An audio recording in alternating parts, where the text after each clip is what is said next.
The electronic invitation chimed on Jiho's wristband as he sat in the communal dining area of Harmony Station. He tapped the small screen and frowned at the unfamiliar script that appeared.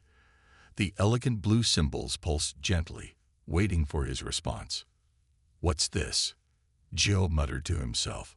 He had been a human diplomat on Harmony Station for just over 3 years, but he still found some alien communications difficult to decipher. "It appears to be a formal invitation," said a voice behind him. Jiho turned to see Taemin, his Takal colleague, standing there with his food tray. The tall, blue-skinned alien set his tray down and took a seat across from Jiho.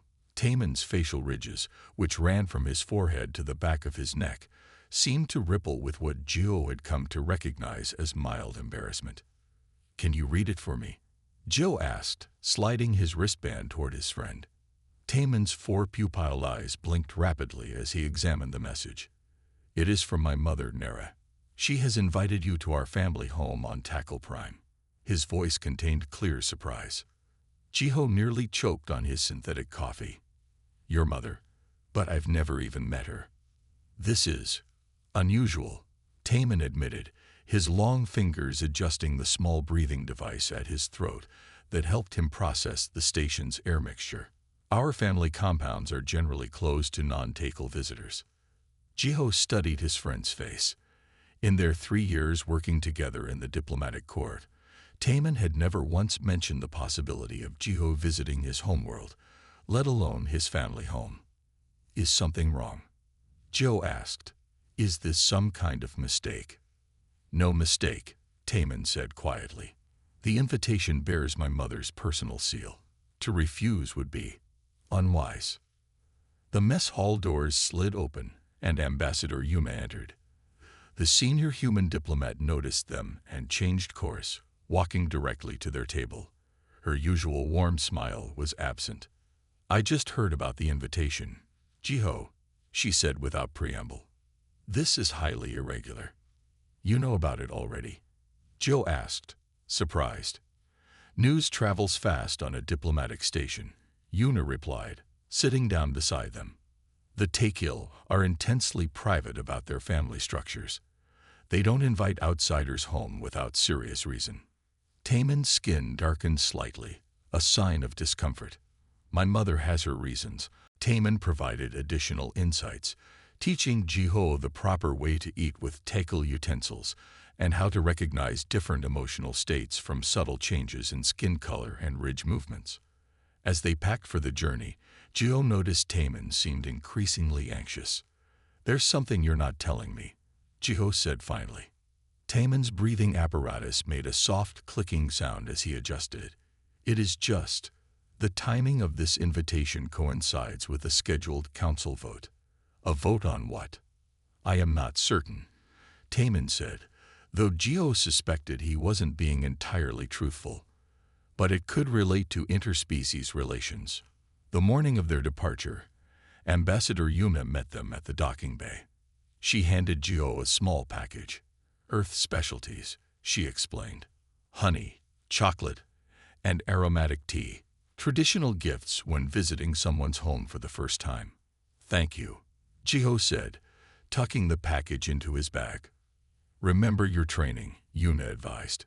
"And remember that sometimes the most important diplomatic work happens in informal settings." The sleek diplomatic vessel awaited them, its hull bearing both Earth and Takal insignias. As they boarded, Jiho felt the weight of responsibility settle on his shoulders. "Ready?" Taemin asked. "As I'll ever be," Jiho replied with a small smile. "Though I still don't understand why your mother invited me." Taemin's facial ridges pulsed once. "That makes 2 of us." As the ship detached from Harmony Station and set course for Takal Prime, Jiho watched the stars stretch into bright lines. Whatever awaited him on the alien world, he was certain of one thing. This unexpected invitation would change everything. The diplomatic vessel glided through space, its engines humming quietly as it carried Jiho and Taemin toward Takal Prime. Jiho spent much of his time gazing out the viewing port, watching as distant stars slipped past. The ship was small but comfortable, designed for short diplomatic missions rather than long voyages. We will arrive in approximately 6 hours, Taemin said, joining Jiho at the viewport. How are you feeling? Jiho turned to his alien friend. Nervous, excited, a bit confused, still. Taemin's facial ridges rippled in what Jiho had learned was a sign of understanding. The first time I visited Earth, I felt similarly. Your oceans were particularly overwhelming. Will I find something overwhelming on your world? Jiho asked. Most likely our sky, Taemin replied. The 3 moons create complex lighting patterns, especially during evening hours. Many non-Takal find it disorienting. A soft chime sounded, and a holographic display appeared in the center of the cabin. It showed a rotating image of Takal Prime, a world of swirling blue-green oceans and landmasses covered in what looked like purple vegetation. Your homeworld is beautiful, Jiho observed. Thank you, Taemin said, his voice carrying a note of pride. But it will present challenges for you. The gravity is approximately 80% of Earth standard. The air has higher nitrogen content and less oxygen. Will I need a breathing device like yours? Jiho asked, gesturing to the apparatus at Taemin's throat. No, but you should take these. Taemin handed him a small container with red pills inside. These supplements will help your body adjust to our atmosphere. One now, one before we land, and one each morning during your stay. Jiho swallowed the first pill with a sip of water. It tasted bitter, but he managed not to make a face. So, Jiho began hesitantly, are you going to tell me more about your mother? She's a council elder, but that's all I know. Taemin's skin darkened slightly. My mother has served on the council for 22 of your Earth years. She oversees interspecies diplomatic relations and trade agreements. That explains why she might be interested in meeting a human diplomat, Jiho said. But why me specifically? I'm not exactly high-ranking. I believe it has to do with our working relationship, Taemin admitted. I have mentioned you in my reports. You file reports about me? Jiho asked, surprised. Not about you specifically, Taemin clarified. About our joint projects and collaborative methods. The Takal-human approach to the non-theory treaty negotiations was considered quite successful. The ship's computer announced they were entering the Takal system. Jiho returned his attention to the viewport as they passed the system's outer planets, gas giants with rings of ice and dust. You seem tense, Taemin, Jiho observed after a period of silence. There's something you're not telling me about this visit, isn't there? Taemin's breathing seemed to slow, a Takal sign of careful consideration. There have been discussions among the council about the value of the alliance with Earth. Jiho felt a cold sensation in his stomach. What kind of discussions? Some elders believe humans are too unpredictable as allies, too emotional in your decision-making. Taemin's 4 pupilled eyes fixed on Jiho. My mother has always been neutral in these debates. Until now, Jiho guessed. Perhaps, Taemin acknowledged. The timing of her invitation is significant. As they approached Takal Prime, the ship's screens displayed images of the capital city, a sprawling collection of spire-like structures that seemed to grow organically from the landscape. Jiho noticed colorful banners and light displays adorning many buildings. Is there a festival happening? He asked. Taemin hesitated before answering. No. Those are the markings of a judgment period. What's a judgment period? A time when important decisions are made that will affect our society's path forward, Taemin explained. It happens rarely, perhaps once every 15 years. The ship began its descent through the atmosphere. Jiho felt a subtle shift as the artificial gravity adjusted to match Takal Prime's natural pull. Outside the viewport, the sky changed from black to a deep purple. Take your second supplement, Taemin reminded him. Jiho swallowed another pill. Will we go directly to your mother's house? Yes. A transport awaits us at the landing platform. Taemin's voice had taken on a formal quality Jiho hadn't heard before. There is one more thing you should know. My mother's house is not just a residence. It is the ancestral home of our lineage, dating back 17 generations. That's impressive, Jiho said, trying to imagine a human family living in the same house for hundreds of years. It is also the secondary meeting place for the council, Taman added, which means there may be other elders present. Jiho straightened his diplomatic uniform, suddenly conscious of every wrinkle.